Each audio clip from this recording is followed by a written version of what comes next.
Hey guys! Today I'm showing you how to paint these 3 landscapes in a step-by-step tutorial.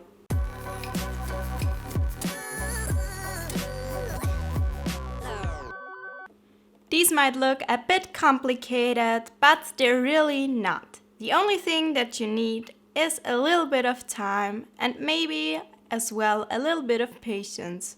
Let's go! Let's start by wetting our paper because we're using the wet on wet technique. Now I'm going to add a little bit of green and blend it out on the page. And then I'm going to add a little bit more of this green. I'm just trying to give the page an overall green tint. And now I'm kind of starting with the picture, but it's still very blended out. And on the second painting, we're adding water at first as well, and then doing the same thing with blue. And now I'm starting to add a little bit of trees, just very smooth because it's wet on wet. We use a lot of water here, and it blends a lot with the paper. And now we're wetting the next one. That's our third painting. And I'm adding a little bit of blue for the sky here and more blue. I'm always starting off with a lighter tone and then adding more and more color. But this time it was a bit too dark for my taste, so I decided to lighten it up with a dry brush. Now I'm mixing my colors. By the way, I used a Daniel Smith Essential set. And I'm adding the water here. But this time I didn't wait until the sky was fully dry, and that's why I got this cauliflower effect. You can see it here, but it's not a problem because I'm going to paint over it anyways, so don't worry if you get this.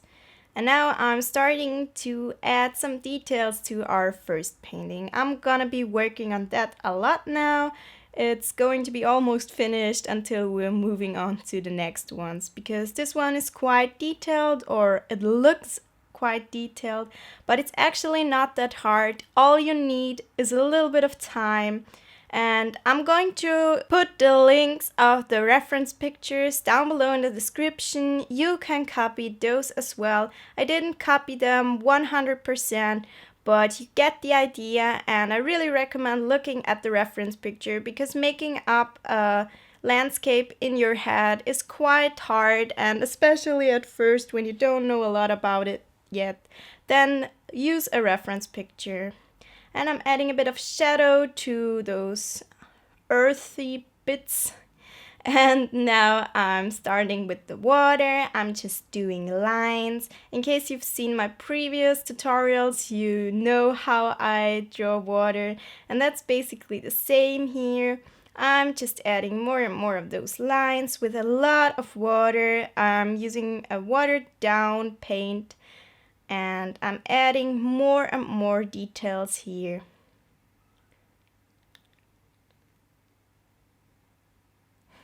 By the way, it looks so fun seeing that sped up so much because that's not the speed that I work in, but the video would take ages if I wouldn't speed up some parts, so that's why.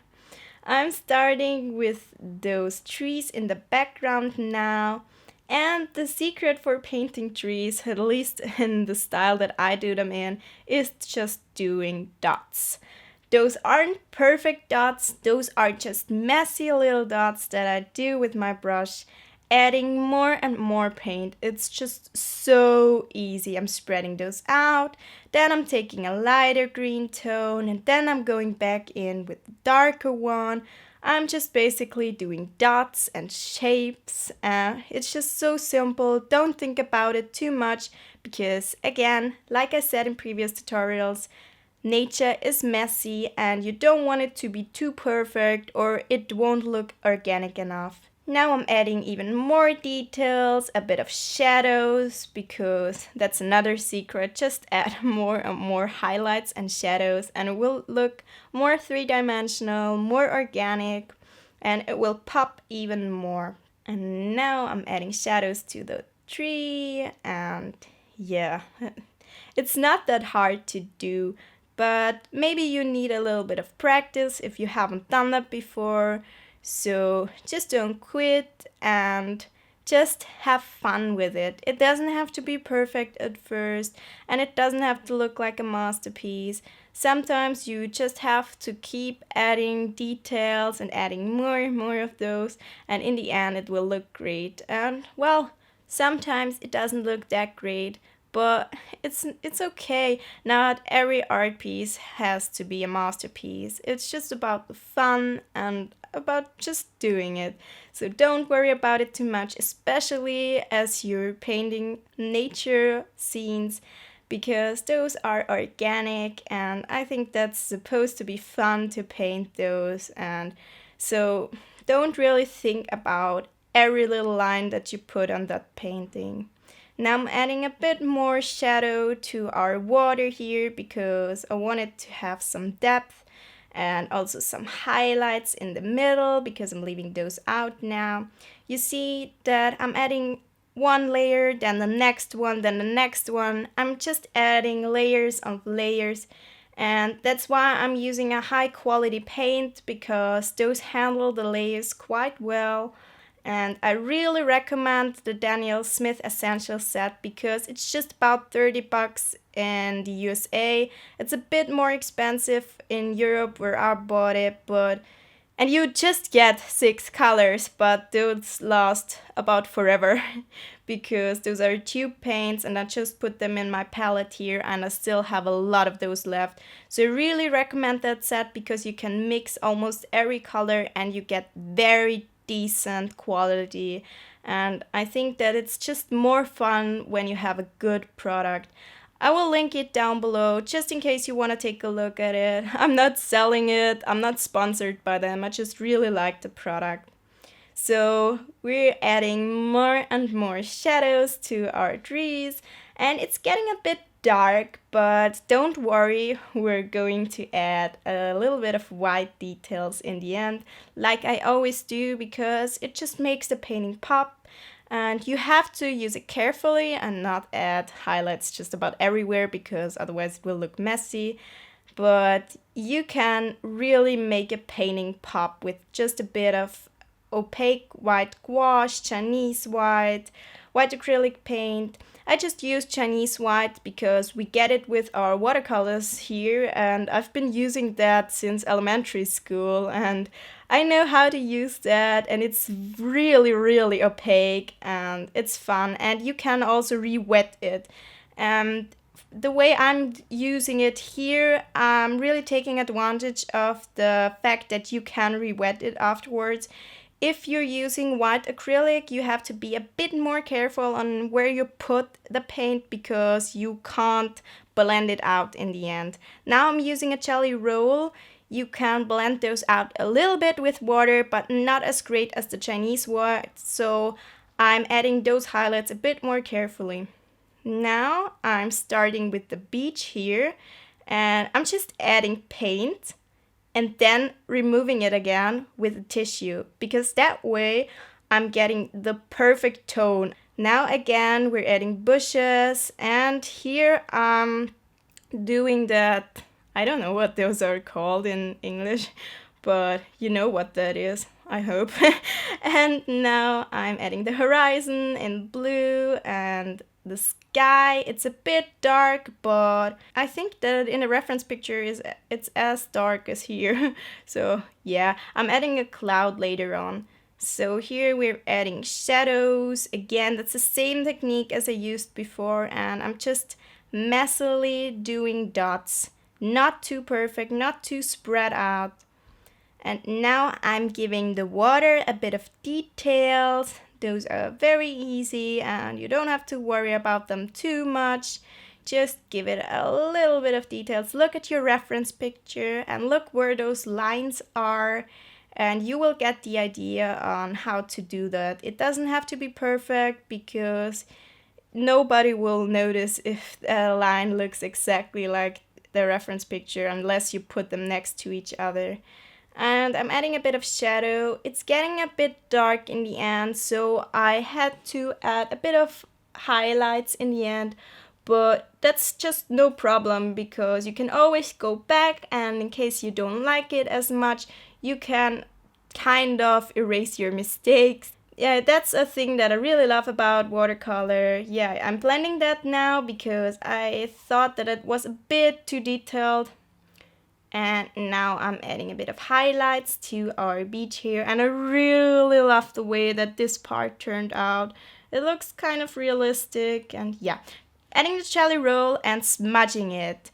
That way you get a very smooth cloud. You can use that technique almost anywhere. I use it a lot. And now we're on the third painting. The other ones are almost done, but I'm getting back to those in the end just to refine those a bit. Wet on wet technique again. I wetted the lower part of the paper or painting, and now I'm adding a bit of color, and now I'm starting to add the sky, but I'm very careful that those shapes don't meet in the middle, because otherwise I will have the cauliflower effect again, and this time I really don't want it. I'm adding grass here, and again I'm careful that this will not touch on the watery part on the bottom because it's not really dry yet, and I really don't want the cauliflower effect here.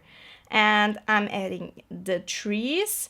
At first I just put those triangles there in a light green. Now I'm adding with a darker green those textures of the trees.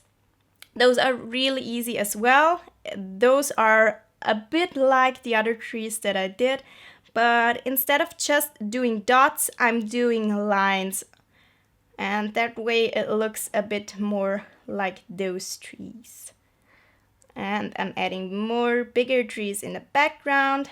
And here I lost a bit of footage, but I'm just basically wetting the lower part of the paper, making sure that the grass part is dry. And then I'm adding green onto the paper like you see it here, and because it's wet it will get very smooth and very blended out, and that way it will look like a perfect reflection. I'm adding a little bit of mountains in the background. Those aren't too visible, and again with the jelly roll and smudging it a bit, I'm giving that water a bit of reflections because that way it will look more realistic. And now I'm adding even more details with the jelly roll, and it will just make it pop. And now I'm adding a bit of details on the top painting as well, just to finish it up. I thought that it could use a little bit here, and giving a little bit of details to the water. And now I'm lighting it up a bit because I thought that it was kind of dark. It looked like the reference picture, but I didn't like it too much. It was a bit too dark for my taste. I didn't want the beach and the water to look a bit depressing.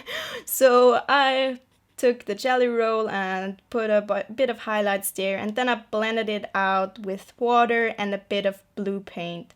And now I'm blending out the Chinese white that I added on that painting.